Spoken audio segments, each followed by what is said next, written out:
Nalanda international public school. அனுபவம், அக்கறை, அர்ப்பணிப்புடன் உருவாகும் சிபிஎஸ்இ கல்வி உங்கள் குழந்தையின் எதிர்காலத்திற்கான சேர்க்கை தொடங்கியுள்ளது.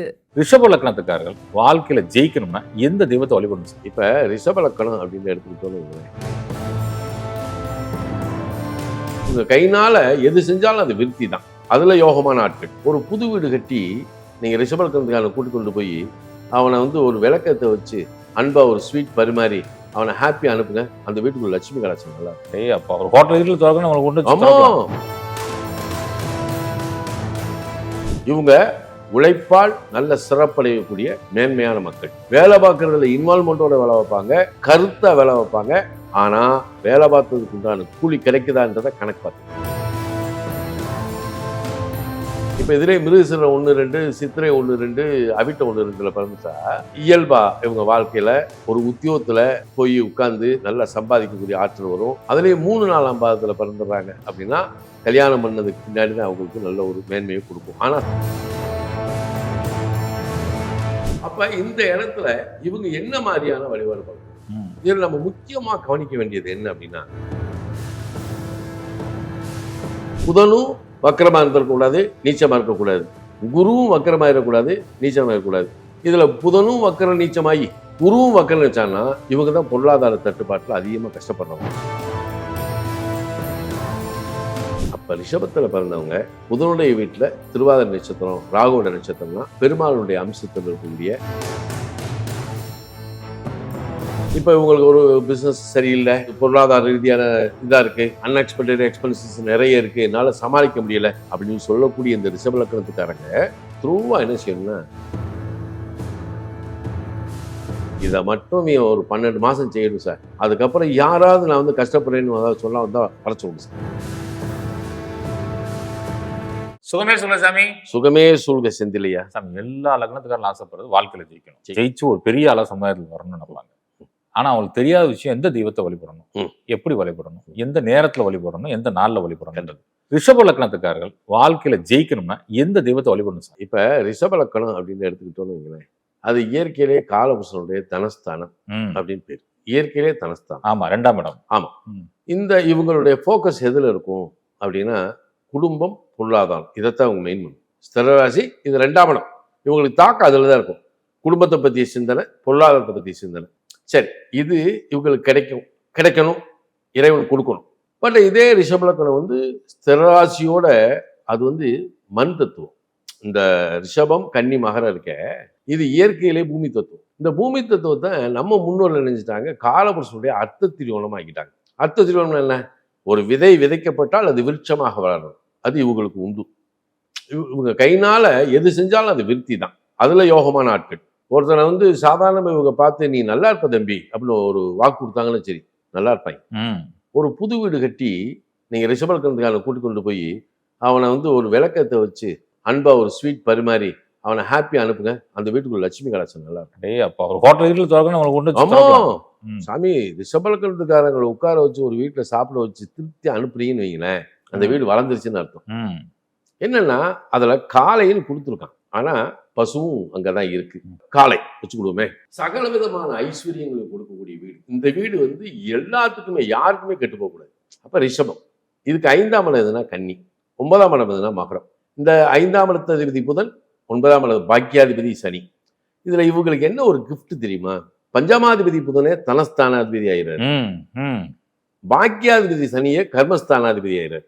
இந்த 2 இது இவங்களுக்கு ஒரு கிஃப்ட் சார். 9-10. ஆமா, கர்மாதிபதி யோகம் 2-5. ஆமா. இப்ப இந்த இதை பாருங்க, இவங்களுக்கு தன பஞ்சமாதிபதி புதன். ஓகே, அது காலபுருஷன் 3-6. இவங்க உழைப்பால் நல்ல சிறப்படையக்கூடிய மேன்மையான மக்கள். அருமை சார். ஹார்டு நல்லா வேலை பார்ப்பாங்க, வேலை பார்க்கறதுல இன்வால்மெண்டோட வேலை வைப்பாங்க, கருத்தா வேலை வைப்பாங்க. ஆனா வேலை பார்த்ததுக்கு உண்டான கூலி கிடைக்குதான்றதை கணக்கு பார்ப்பாங்க. இதே புதன் நினைச்சியும் 20 வழிகளில் தனவரவு அப்படின்னு கொடுக்கறதுக்கு உங்களுக்கு ரைட்ஸ் உண்டு. அதே தர்ம கர்மாதிபதி 9-10 குடையவர், அது காலவசனுக்கு 10-11. அப்ப இவங்க எந்த துறைக்குள்ள போனாலும் சரி அதுல ஒரு லாப நோக்கோட இருக்கும், அல்லது லாபமேன்மையை கொடுக்கும். அதுல மாற்றம் கிடையாது. சரி, இப்ப லக்னாதிபதி சுக்கிரனே 6 குடையவர் தான். இது இருக்கட்டும். இதை விட இந்த ரிஷப லக்னத்துக்கு ஒன்று ஒரு ஆயிலியம் கேட்ட ரேவதியில் பிறக்கணும், இல்ல பூச அனுசம் உத்திரட்டாதியில பிறக்கணும். இந்த இதுல பிறந்துட்டா இப்ப ஆயிலங்கேட்ட ரேவதியில பிறந்துடுறாங்க அப்படின்னா பஞ்சமாதிபதி புதனா இவங்களுக்கு குழந்தை பிறந்த உடனே பொருளாதார மேன்மையை கொடுத்துரும். அதுக்குள்ள சூட்சமம். இருக்கக்கூடிய அதுல சூட்சமம். சூட்சமம். ஆமா. சூப்பர். அப்ப பூச அனுசம் உத்திரட்டாதியில பிறந்துருது அப்படின்னா கர்மாதிபதி 9 குடையவர் தானே. அப்ப இவங்களுக்கு 9ஆம் இடம் காலபுருஷனுடைய 10ஆம் இடம். அப்ப இவங்க துறை அந்த பிறந்த ஊரை விட்டு வெளியே போயிடுறாங்க. வெளியே போறாங்கன்னா இந்த இடத்துல தகப்பனாரை விட்டு பிரிஞ்சு போறாங்கன்னு வச்சுக்கணும். அப்ப தகப்பனாரை விட்டு பிரிஞ்சு வெளியே போய் உட்கார்ந்துருந்தாங்கன்னா இவங்க புகழ் அடைஞ்சிருவாங்க, பெரிய நிலைக்கு வந்துருவாங்க. லோக்கல்ல இருந்தா இவங்களால எந்திரிக்க முடியாது. சில நேரத்துல வந்து அப்பா செஞ்ச தொழிலை செய்ய வேண்டியது வந்துடும், இல்ல குடும்பம் என்னென்ன இதுல இருந்தோ பிசினஸ் இருந்துச்சோ அதை செய்ய வேண்டியது வந்துடும். ஆனா இவங்க எந்த துறைக்கும் உகந்தவங்க தான். அப்ப 9, 10, 10, 11 அப்ப இந்த நட்சத்திரத்தில் பிறந்தவங்களுக்கு இதுல எந்த விதமான இது கிடையாது. சரி, இது வச்சுக்கிடுவோம். இப்ப திருவாதிரை சுவாதி சதயத்துல பிறந்துடுறாங்க. இவங்களுக்கும் பொருளாதார அபிவிருத்தி கிடைக்கும். எப்படின்னா ஆஃப்டர் மேரேஜ். ராகு நட்சத்திரத்துல பிறந்தாலும். ஆமா, திருமணத்துக்கு பின்பு பொருளாதார வளர்ச்சி உங்களுக்கு கொடுக்கணுன்றது சட்டம். இப்ப இப்படி இருக்கும்போது சப்தம விரையாதிபதி ஆகிய செவ்வாயோட சாரத்துல பிறந்துட்டா என்ன, அல்லது அட்டம லாபாதிபதி ஆகிய குருவோட நட்சத்திரத்துல பிறந்தா என்ன, இப்ப அஸ்மதி பாகு மூலத்துல பிறந்துட்டா எப்படி, இதுதான் இந்த லக்கணத்துக்கு இந்த நட்சத்திரம். சரியா? அப்ப இதுவும் பாத்தீங்கன்னா சரி, இந்த புரட்டாதி விசாகம் புனர்பூசம் இருக்கு இல்லையா, இந்த புனர்பூசம் விசாகம் புரட்டாதியில பிறந்துட்டா இவங்களுக்கு குரு அட்டமாதிபதி, அட்டம லாபாதிபதி. சார் இவங்க சாதாரண ஒரு ஓட்ட கம்பெனியில் போய் வேலை பார்த்தாலும் இந்த கம்பெனி நல்லா வளரும், இவங்க வளர்த்து விட்டுருவாங்க. இவங்களுக்கு கிடைக்க வேண்டிய பெனிஃபிட் கிடைக்காது.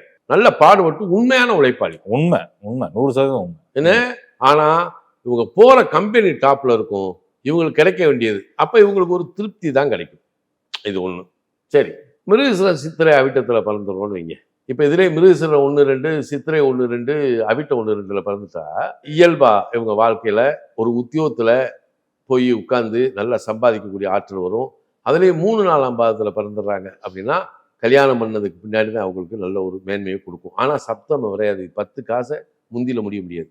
அப்ப இதுவும் கல்யாணம் ஆனதுக்கு பின்னாடி நல்லா இருக்கும். ஆனா இவங்களால பாதுகாப்பா இவங்களுக்கு எடுத்து வைக்க தெரியாது. அப்ப இது பலவிதமா இருக்கு. இவங்க வந்து எந்த விஷயத்தையும் வியாக்கியானமா பேசுறதுல வல்லவர்கள். ஏன்னா சொல்லுக்கு சுகமளிக்கக்கூடிய சூத்திரதாரினா ரிஷபலக்கணத்துல பிறந்தவன் தான். இந்த எக்ஸ்பிளனேஷன் பாருங்க அவ்வளவு அருமையா இருக்கும், அவங்களுடைய வாய்ஸ், அவங்களுடைய பேச்சு எல்லாமே. அப்ப இந்த இடத்துல இவங்க என்ன மாதிரியான வழிபாடு பண்ணணும், இதில் நம்ம முக்கியமா கவனிக்க வேண்டியது என்ன அப்படின்னா, ஜென்ம நட்சத்திரத்திற்கு 2வது நட்சத்திரம் இருக்கு இல்லையா, இதுக்கு பேரு சம்பத்தாரை. ஆமா, சம்பத்தாரை. இப்ப இந்த இடத்துல நம்ம முடிச்சு போட வேண்டியது. இப்ப ஒருத்தர் வந்து சுவாதி நட்சத்திரத்துல பிறந்துடுறாரு. இப்ப இதுக்கு 2வது நட்சத்திரம் எது அப்படின்னா விசாக நட்சத்திரம். இப்ப இந்த விசாக நட்சத்திரத்துக்கும் 2 குடையவர் யாருன்னா புதன். இப்ப இந்த குருவும் புதனும் நம்ம இணைக்கிறோம். அப்போ குருவோட வீட்டுல புதனுடைய நட்சத்திரம் ரேவதி இருக்கு, புதனுடைய வீடாக மிதுனத்துல வந்து புனர்பூச நட்சத்திரம்னு ஒரு நட்சத்திரம் இருக்கு. இந்த ரெண்டும் இவங்களுக்கு ஆப்ரேட் ஆயிடும். அப்ப இந்த வீடு காலபுருஷன், இவங்களுக்கு 2, 11, காலபுருஷனுக்கு 3, 12. அப்ப பிறந்த ஊரை விட்டு இவங்க வெளியே போய் உட்கார்ந்துட்டாங்கனாலே பொருளாதார மேன்மை அடைஞ்சிடலாம். ஒண்ணு. இதை விட என்னன்னா வியாழக்கிழமை தோறும் அல்லது புதன்கிழமை தோறும் இவங்க ஏதாவது சிவாலய வழிபாடு செய்யறது நல்லது.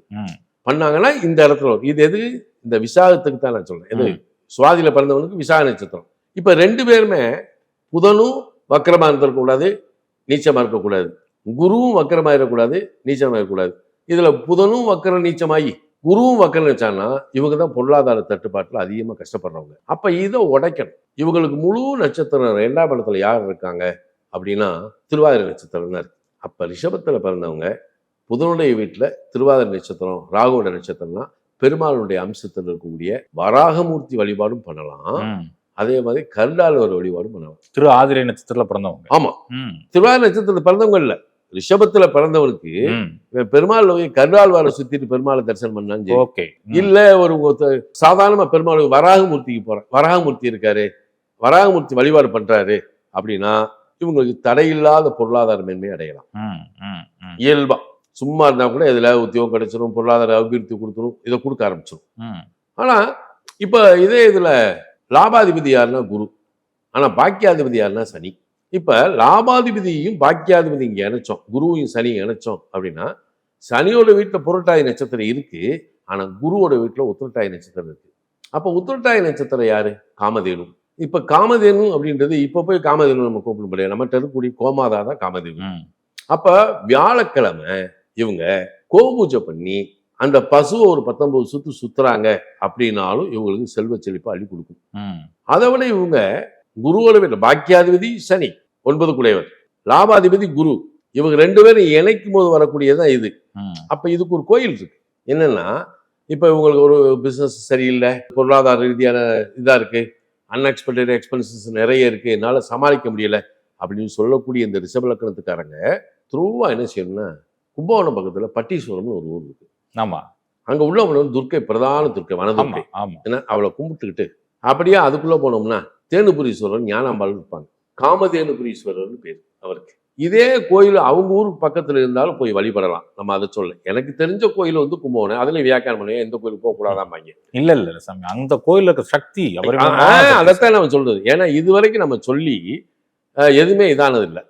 அப்ப ஒரு வியாழக்கிழமை தான் போகணும். இவன் நினைச்ச நேரம் போகக்கூடாது. வியாழக்கிழமை சாயங்காலம் 6 மணிக்கு மேல அங்க போய் தேனுபுரீஸ்வரர் ஞானாம்பாளையம் வணங்கிட்டு அந்த பைரவருக்கு அபிஷேகம் பண்ணணும். சார் வருஷத்துக்கு ஒரு தடவை குலதெய்வம் கோயிலுக்கு போறது மாதிரி இவன் வைகாசி மாசம் வரக்கூடிய ஒரு வியாழக்கிழமையிலே அங்க போய் வழிபட்டு வரலாம். பிரமாதம் சார். வழிபட்டு வந்தா வாழ்க்கையில பாருங்க, அது காலபுருஷன் 12ஆம் இடம்.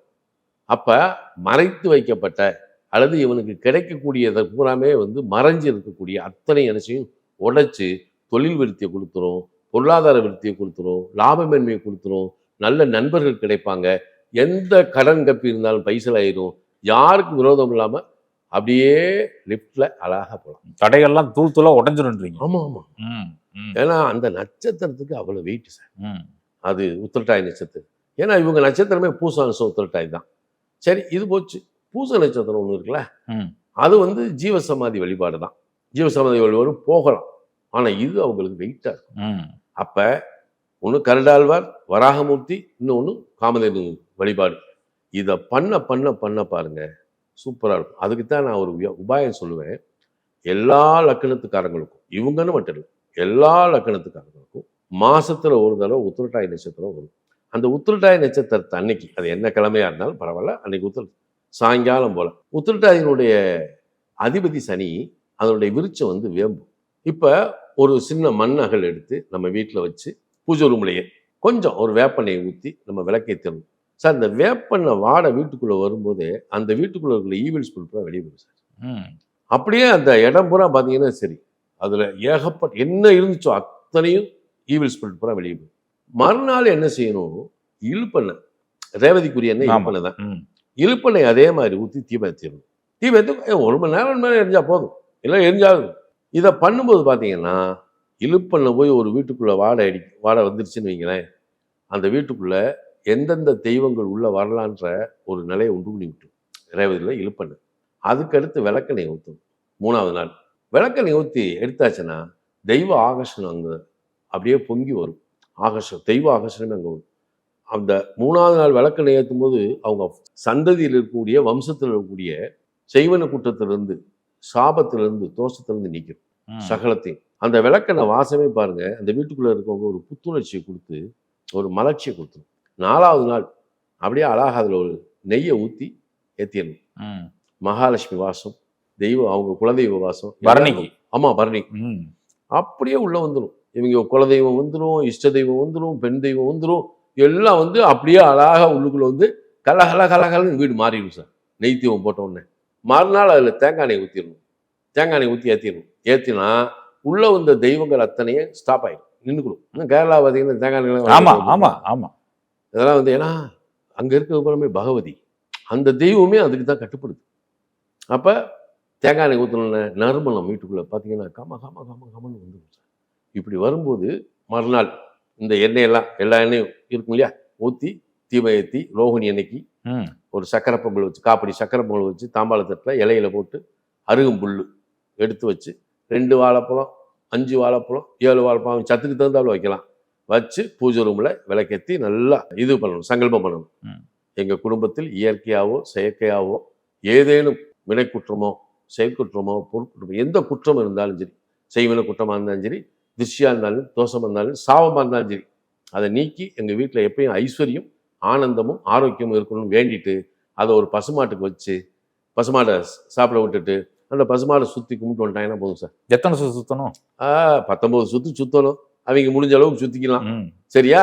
சுற்றுனா சார் இதை மட்டும் நீ ஒரு 12 மாதம் செய்யணும் சார். அதுக்கப்புறம் யாராவது நான் வந்து கஷ்டப்படுறேன்னு அதாவது சொல்ல வந்தால் வர சொல்லுங்க சார். ம். அவ்வளவு மாற்றம் வந்து சூப்பர். அது ரிஷப லக்னத்துக்கு இது கை வந்து பலன். பாப்பா. என்ன இது ஒன்று இருக்கு. இன்னொன்று என்னன்னா இந்த ரிஷபம் அப்படின்ற இந்த லக்னத்துக்குள்ளேயே கார்த்திகை நட்சத்திரம்னு ஒன்று இருக்கு, ஓ, சூரிய நட்சத்திரம்.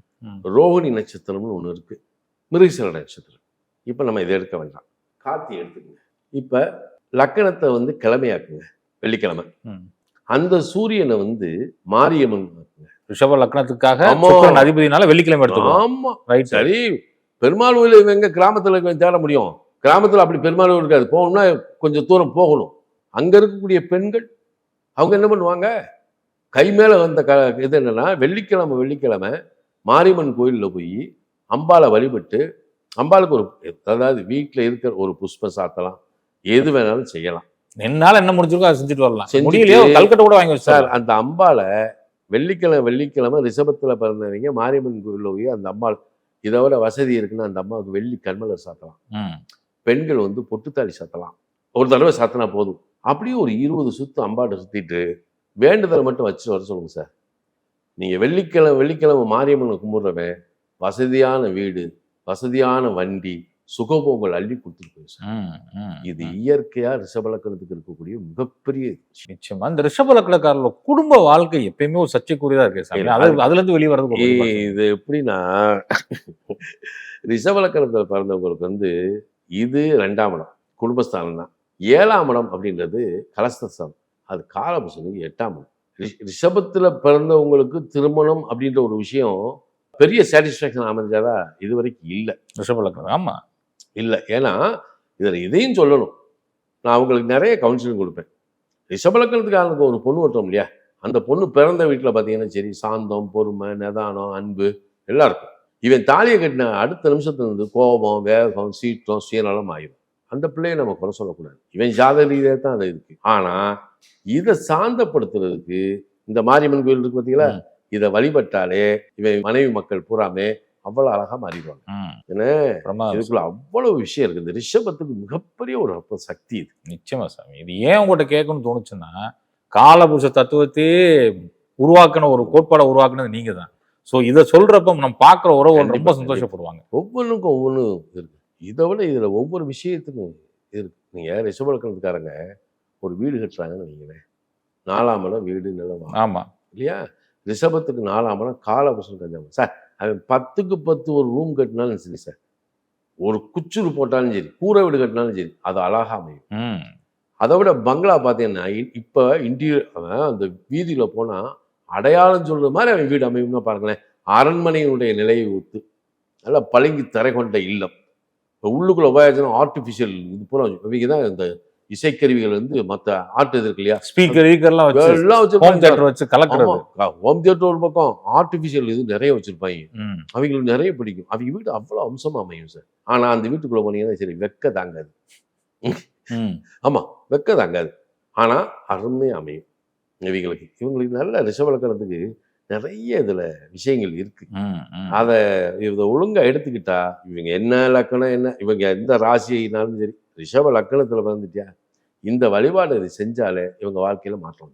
சூப்பர் சாமி. இன்னொரு கேள்வி, நம்ம எல்லாத்தையும் பேசுனதுனால உறவுகள் கேட்பாங்க, ஒருவேளை ரிஷப லக்னமா இருக்கும் நாங்க, ஆனா கேது நட்சத்திரத்துல பிறந்துட்டோம், அஸ்வினி மகம் மூலத்துல பிறந்துட்டோம், நீங்க ராகுக்கு சொன்னீங்க கேதுக்கு சொல்லாம போயிட்டீங்களே அப்படின்னு கேட்டாங்கன்னா இல்ல உண்மைதான். இப்ப அஸ்வதி மகம் மூல நட்சத்திரம் வந்து ரிஷபத்துக்கு பாத்தீங்கன்னா 4, 8, 12 தான் இருக்கும். 4, 8, 12 அப்படின்னு மோட்ச திரியோன்.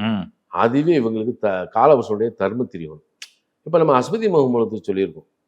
இவங்க அஸ்வதி மகத்துல பிறந்தாலும் சரி, திங்கட்கிழமை விநாயகர் கோயிலுக்கு போய் 7 விளக்கணைகளை ஏற்றி அருகம்புல் மாலை போட்டு அந்த விநாயகரை 10 சுத்து வளமாகவும் 7 சுத்து இடமாகவும் பண்ணிட்டு வர சொல்லுங்க, எல்லா கதவும் திறந்து.